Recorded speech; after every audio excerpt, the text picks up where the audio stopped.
Hello and welcome back. Today we are diving headfirst into the brilliant, and let's be honest, kind of baffling world of diamonds. How is it that some of these stones can sell for a price that could buy you a private island, while most others lose value the moment you buy them? We're going to get to the bottom of this sparkle paradox. So let's just get right to it. This is the big question, isn't it? We're taught to see them as these symbols of eternal value, but is that really true? Are they a solid, sparkling asset, or are they just a sparkly liability? Well, the answer is, it's complicated. And here's that paradox in black and white. For most people, that diamond ring you buy is a retail purchase. And like a new car, it can lose, 25 to even 50% of its value as soon as you try to resell it. But then you have things like the pink star, which sold for a mind-bending $71.2 million. How can both of these things be true at the same time?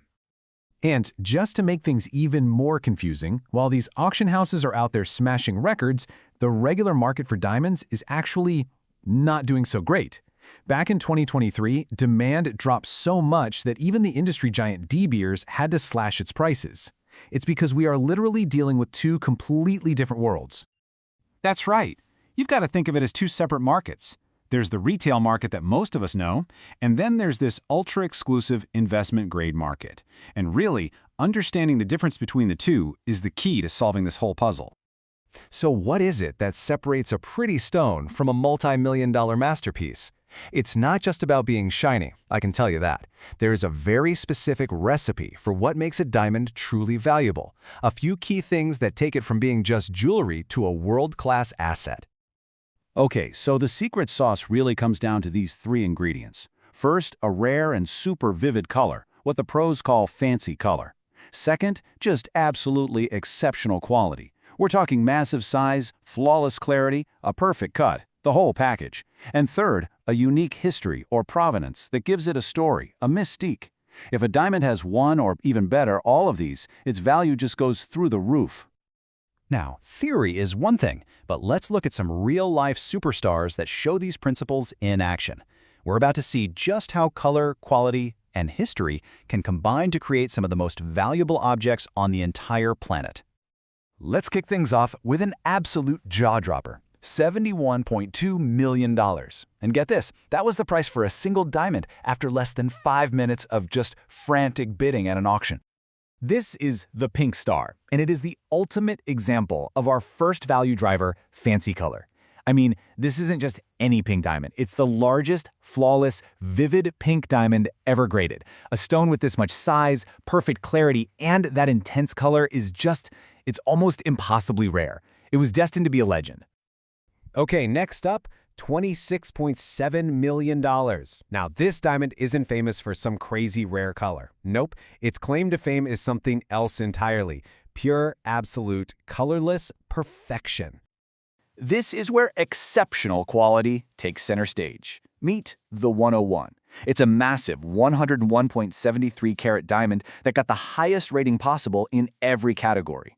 The experts literally called it the most perfect diamond. It was so perfect, in fact, that it set a new world record for the price paid per carat for a colorless stone. And for our last example, we have a stone that fetched an incredible $57.5 million. This one combines that stunning, rare color with something extra, something you just can't put a price tag on. Say hello to the Oppenheimer blue, a perfect showcase for our third value driver, unique history. Sure, it's the largest fancy vivid blue diamond ever auctioned, which is amazing on its own, but it was also once owned by the Oppenheimer family, the dynasty that controlled the De Beers diamond empire for generations.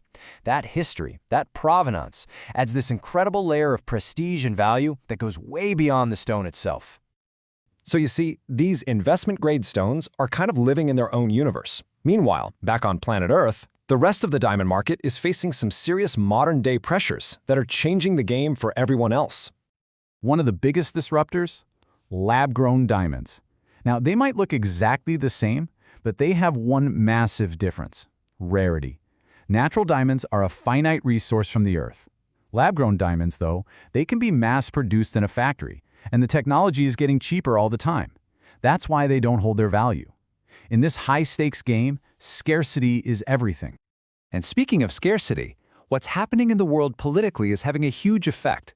Just think about this for a second.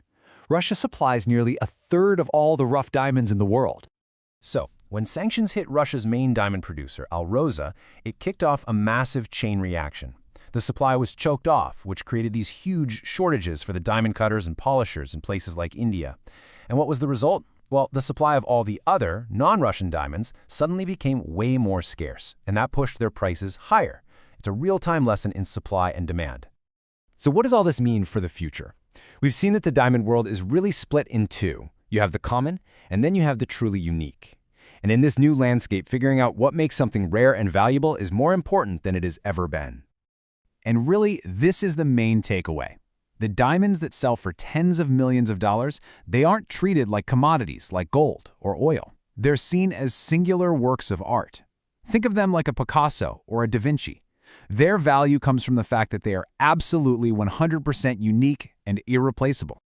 And that leaves us with a really fascinating question to think about. In a world where we can now mass-produce flawless stones in a lab, what does that do to the value of something that's naturally rare? As technology makes perfection common, what is the price we're willing to pay for something that is truly and verifiably one of a kind?